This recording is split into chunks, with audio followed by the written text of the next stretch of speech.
তারা হচ্ছে পৃথিবীর সব থেকে নিকৃষ্ট মানে প্রাণী আর কি। মানে ভাই বিল্ডিং কালেকশন ভাই আরো খারাপ রে ভাই। 3 মাস কাজ করবেন, 1 মাস স্যালারি পাওয়া যায় ভাই। আমি কাজ করিনি, কত কষ্ট করবো কি মানে কিভাবে করবো, মানে যারা করে তাদের দেখছি আর কি। যারা তাহলে বর্তমানে কম্বোডিয়ার অবস্থা এইভাবে চলতেছে। খুব খারাপ, মানে এক কথায় খুবই খারাপ ভাই।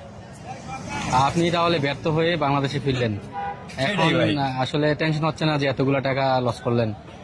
ভাই জীবন জার্নি ভাই, জীবনে মনে করেন যে টেনশন সবারই হবে ভাই। দালাল নিয়ে 2 লাইন কথা বলেন। তারা হচ্ছে পৃথিবীর সব থেকে নিকৃষ্ট মানে প্রাণী আর কি। মানে এর থেকে নিচু কোন মানের কোনো প্রাণী নাই। মানে আমি দেখছি ভাই, আমার থেকে এই যে মুরব্বীদের থেকে মানে 50-55 বছর বয়সের উপরে লোকেরাও কামতেছে ভাই।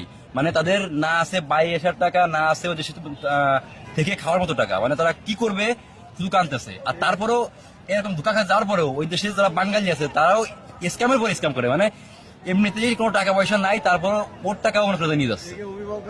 মনে করেন যে দেশে আসবে, বাংলাদেশের থেকে টাকা নিয়ে দেশে আসতেছে, এবার ভিসা করার জন্য টাকা দিচ্ছে অন্য একজন বাঙালিকে, সেই ভিসা টাকা বেড়ে দিচ্ছে। মানে প্রতি কদমে কদমে দালাল। কদমে কদমে ভাই দাদা। কম্বোডিয়ার মানে হচ্ছে ভাই একদম মানে সাপের গুহায় এরকম আস্তে হাতটা দেওয়া ভাই, সবল মারবে নিশ্চিত। আচ্ছা আচ্ছা।